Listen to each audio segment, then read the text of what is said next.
Hello YouTube, it's Tony. So today I'll be showing you a Traveling Merchant review as well as analysis on every item inside the Traveling Merchant store.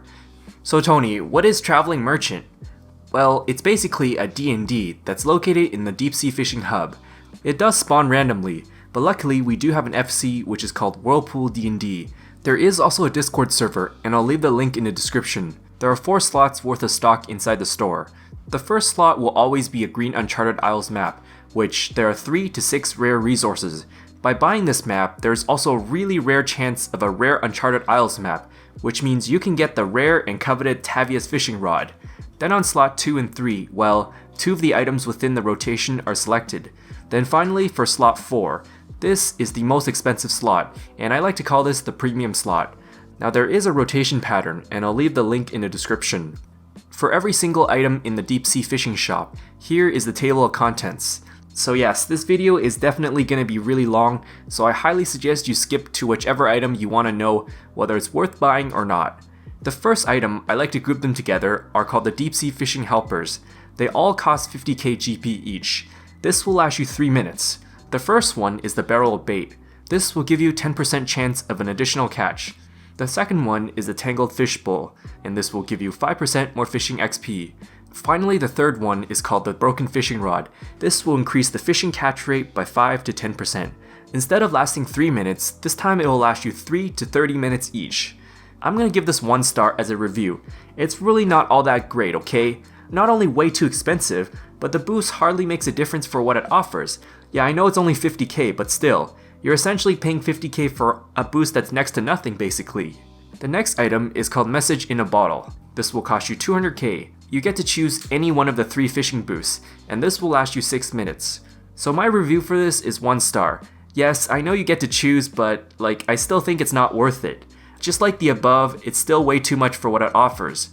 The third item is called Anima Crystal. You will get 500 God Wars Dungeon 2 reputation to whichever chosen faction you offer this to. I'm giving this a 5-star rating. You want to buy this even if you're doing the daily bounties, because trust me, it's well worth it. I would say go ahead and buy this, especially if you're planning to camp God Wars Dungeon 2. But of course, the only issue is, if you have maximum reputation, this is essentially useless. Next up, we have Goebie Burial Charms.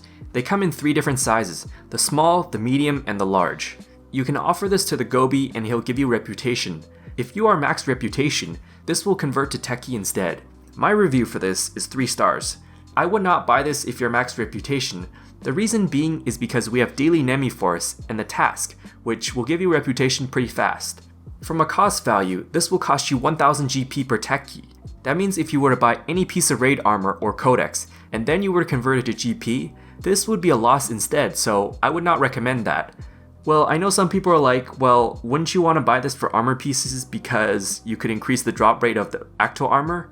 Well no, because you'll definitely get more than enough Techie as you're doing the raid every 2 days. The next set of items are called the Menaphite gift offerings. Once again, they come in 3 different sizes, the small, the medium, and the large.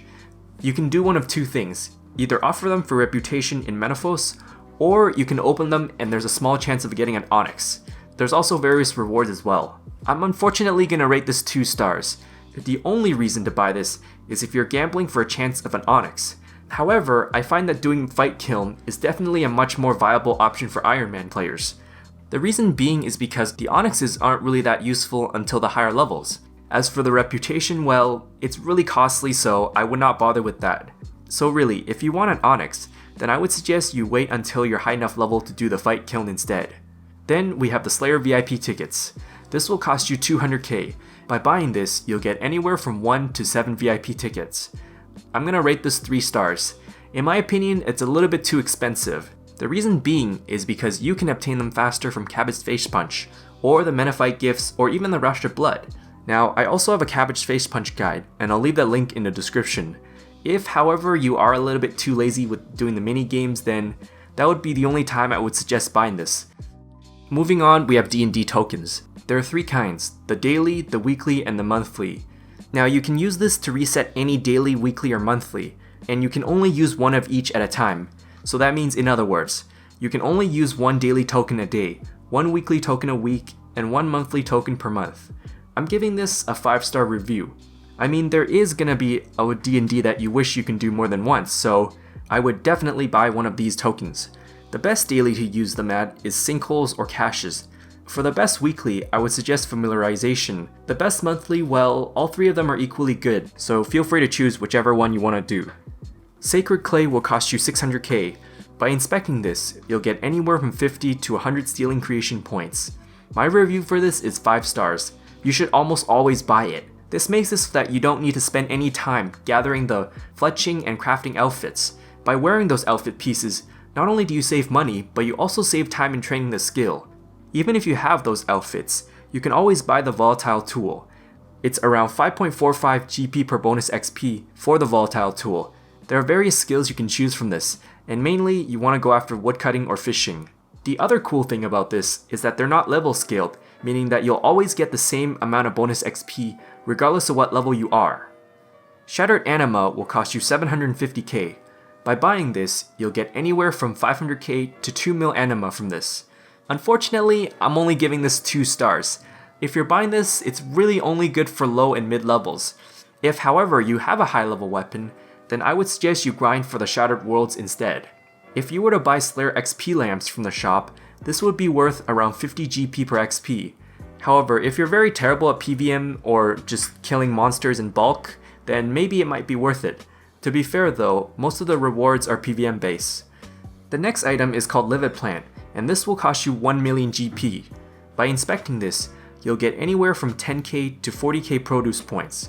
I'm giving this 5 stars. You generally want to buy it until you get the maximum produce points. Even if you're not going for Comp Cape, I'd still get it, okay? It offers you a few nice PVM spells, and the Repair Rune Pouch is actually my favorite spell because, obviously I'm not a PVMer here, but still.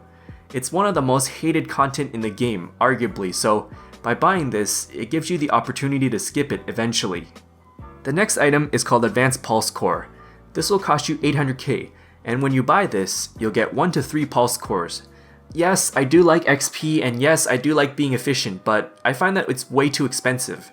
You're much better off buying this with Ottomans instead, and not to mention that several events do offer them for you, so I definitely wouldn't consider that here. However, it might be good for Iron Man because, obviously, they cannot access Treasure Hunter. I know some people want the level boost for Pulse Core, but believe it or not, it's actually not that hard to find a boost.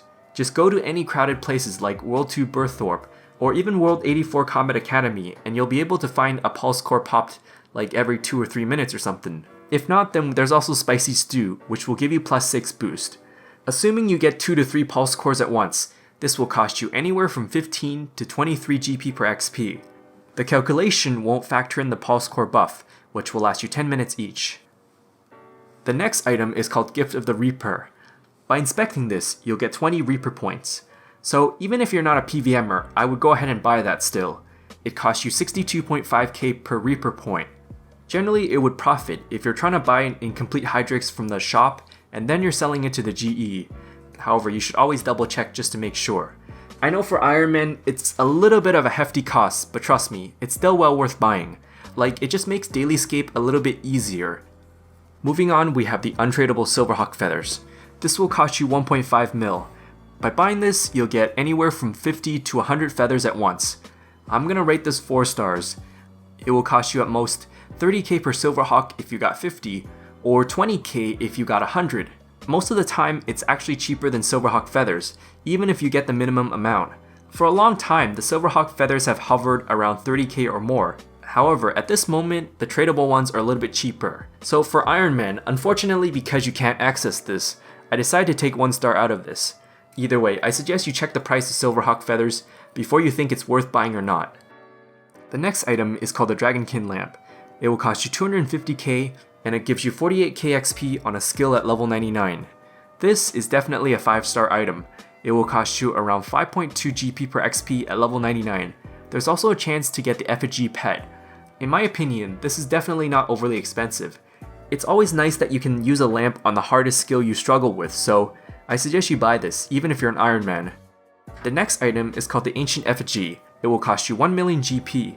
This will award you XP in multiple skills. Well, it's all random anyways. After you open all of them, you'll get the Dragonkin Lamp.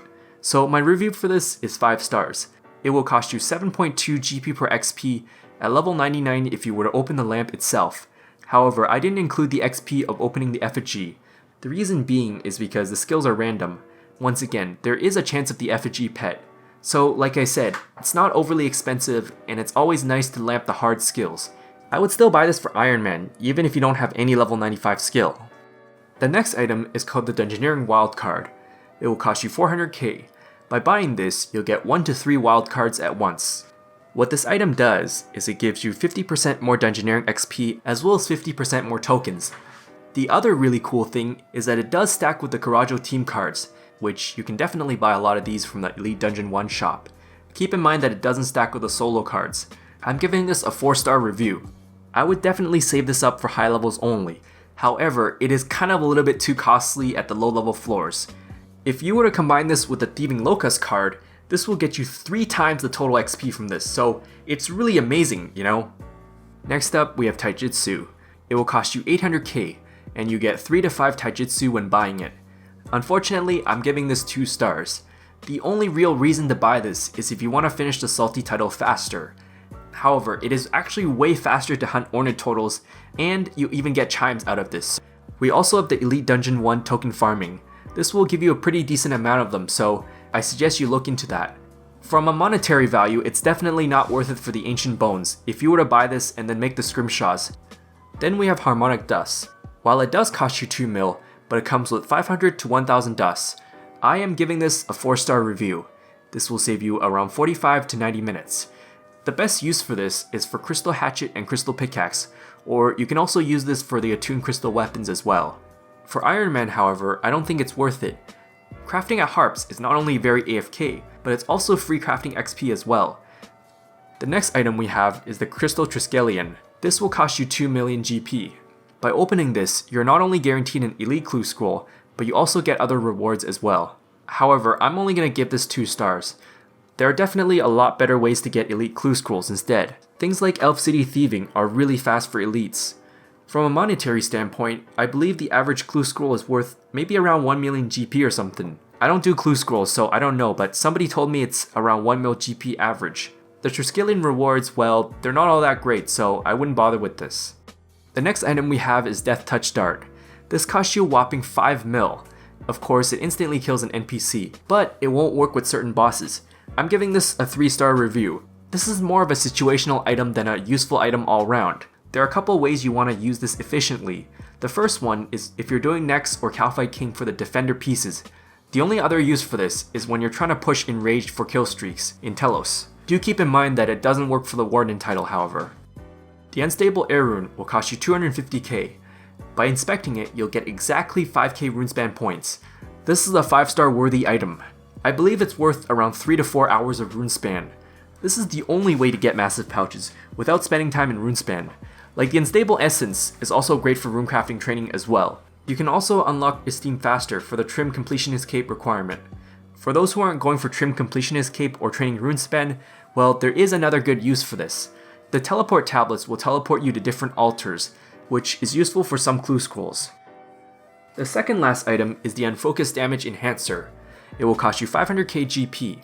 You get to choose which damage enhancer you want, but unfortunately the charges are halved.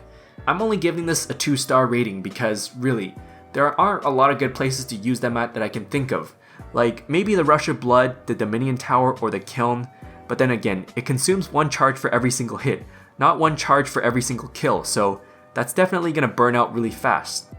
So last but not least, the most expensive item goes to the Unfocused Reward Enhancer. This will cost you 10 million GP. Just like the Unfocused Damage Enhancer, it will only come with half the charges, but you get to choose which one you want. I find this very situational, and it's really only good for those who are going for Trim Completionist Cape. The best place to use this enhancer at is Castle Wars. Now it's worth around 10 games, which means your time value calculator would be anywhere from 2.6 mil to 5.4 mil GP per hour. In other words, if you're going for Trim Completionist Cape, which I know a lot of you are, but I know a lot of you aren't, I would highly suggest you buy this because it saves you a lot of time. So to conclude everything, that sums up my review on all Traveling Merchant items. So agree or disagree, well, feel free to comment down. So yeah, thanks for watching and I hope it helps. If I missed anything, feel free to ask. Also, be sure to subscribe if you haven't done so already, because I'll definitely be doing more guides and reviews in the future.